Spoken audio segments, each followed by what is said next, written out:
Right now, try to tickle yourself, your ribs, your neck, the bottom of your foot. Nothing happens. Now imagine a stranger doing the exact same thing, same spot, same pressure. You would already be laughing. Same hands, same skin, completely different result. Your brain already knows the difference before you have even been touched. Here is why. Every time you move your hand, your brain sends a second, quieter message to itself first. Neuroscientists call this an efference copy, a private heads up that says this hand is about to touch this spot at this pressure right about now. That message goes to your cerebellum tucked at the base of your skull. It builds a precise forecast of what the touch will feel like before it lands. When the real sensation matches that forecast, your brain turns the volume down.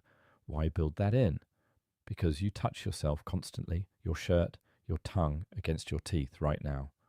If your brain reacted at full strength to all of it, you would be overwhelmed.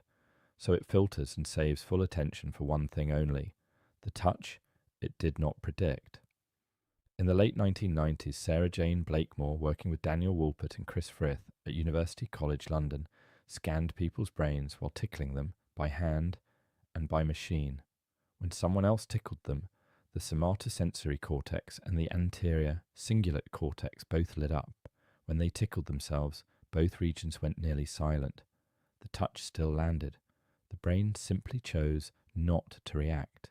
Then they tried breaking the prediction. They built a robotic arm controlled by the person's own hand but with a short delay, moved the lever, and a moment later the robot tickled your palm. The longer the delay, the more ticklish it felt. Still your own hand. But once the timing stopped matching the forecast, the brain stopped recognizing it as self-made. So what happens when that forecasting system breaks? Researchers found that some people experiencing certain symptoms of schizophrenia could tickle themselves and rated it as more ticklish than most people do. The leading explanation is that the brain system for tagging an action as self-generated was not working normally. Their own hand no longer registered as theirs.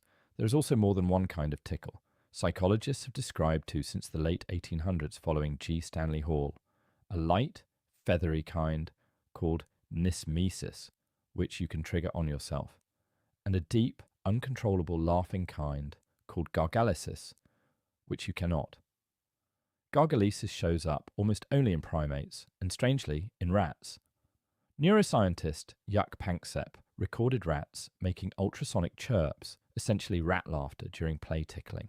His work suggests it evolved as a bonding signal, a way to build trust through play while practicing the instinct to protect the body's most vulnerable spots.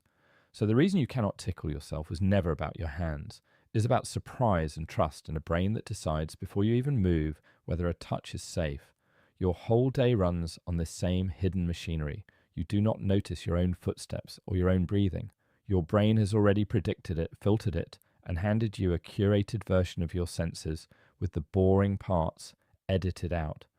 So try to tickle yourself again tonight. It still will not work. You're running into one of the most sophisticated systems your brain runs constantly, deciding milliseconds in advance what is worth feeling at all. Which brings the question back, reframed. It was never really about whether you can tickle yourself. It is about how much of what you feel right now was ever a surprise to your brain, or simply the one version of reality it decided to let you have.